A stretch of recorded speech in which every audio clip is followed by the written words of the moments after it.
అమ్మాయిలు రాత్రి సమయంలో ఆటోలు ఎక్కాలంటే ఎంతో ఆలోచిస్తూ భయపడుతూ ఉంటారు. సమాజంలో జరిగే కొన్ని సంఘటనల వల్ల అలాంటి భయం ఉండిపోయింది. అయితే అందరూ అలాంటి వారు ఉండరని నిరూపించారు విజయవాడ ఆటో డ్రైవర్లు. అన్నా అన్నందుకు ఓ యువతికి ఆశ్రయం కల్పించి ఆదుకున్నారు. ఆమె నెల్లూరుకు చెందిన 19 ఏళ్ల యువతి. అప్పటి వరకు తల్లిదండ్రులతో ఎంతో సంతోషంగా ఉండేది. బయట ప్రపంచం ఏంటో తెలియని యువతి. తల్లిదండ్రుల చాటు బిడ్డగా ఉన్న ఆమె జీవితంలో అనుకోని విధంగా చీకటి అలుముకుంది. కంటికి రెప్పలా కాపాడిన తల్లిదండ్రులిద్దరూ చనిపోయారు. దీంతో ఒక్కసారిగా ఆమె జీవితం తలకిందులైపోయింది. వీటన్నింటితో షాక్ లోకి వెళ్లిపోయిన ఆ యువతి గమ్యం ఏంటో తెలియక నెల్లూరులో బస్సు ఎక్కి విజయవాడకు చేరుకుంది.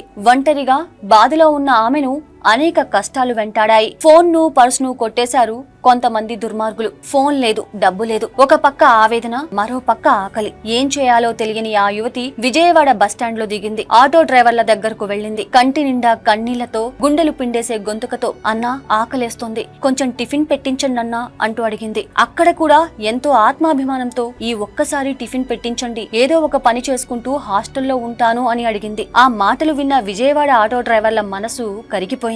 ఆ యువతి మాటల్లోని ఆర్తిని, ముఖంలోని బాధను అర్థం చేసుకున్న డ్రైవర్లు ముందుగా టిఫిన్ పెట్టించి ఆమె ఆకలిని తీర్చారు. తోబుట్టూలా ఆమె రక్షణ గురించి ఆలోచించి నేరుగా కృష్ణలంక పోలీస్ స్టేషన్ కు తీసుకువెళ్లారు. దీనిపై వెంటనే స్పందించిన పోలీసులు ఈ విషయంపై ఆరా తీసి యువతికి ఆశ్రయం కల్పించడానికి వెంటనే వాసవ్య మహిళా మండలికి ఫోన్ చేసి ప్రత్యేక ఏర్పాట్లు చేశారు. యువతి బంధువులు వచ్చే వరకు ఆమెను జాగ్రత్తగా చూసుకోవాలని మహిళా మండలి నిర్వాహకులకు అప్పజెప్పారు. మానవత్వం ఇంకా బతికే ఉంది అని నిరూపించే ఇలాంటి ఘటనలు చూస్తుంటే మనసు భావోద్వేగంతో నిండిపోతుంది కదా. అందుకే ఈ విషయం తెలిసినప్పటి నుంచి విజయవాడ ఆటో డ్రైవర్లను పొగడ్తలతో ముంచెత్తుతున్నారు నెటిజన్లు. అంతేకాదు వెంటనే స్పందించిన పోలీసులను కూడా అభినందిస్తున్నారు.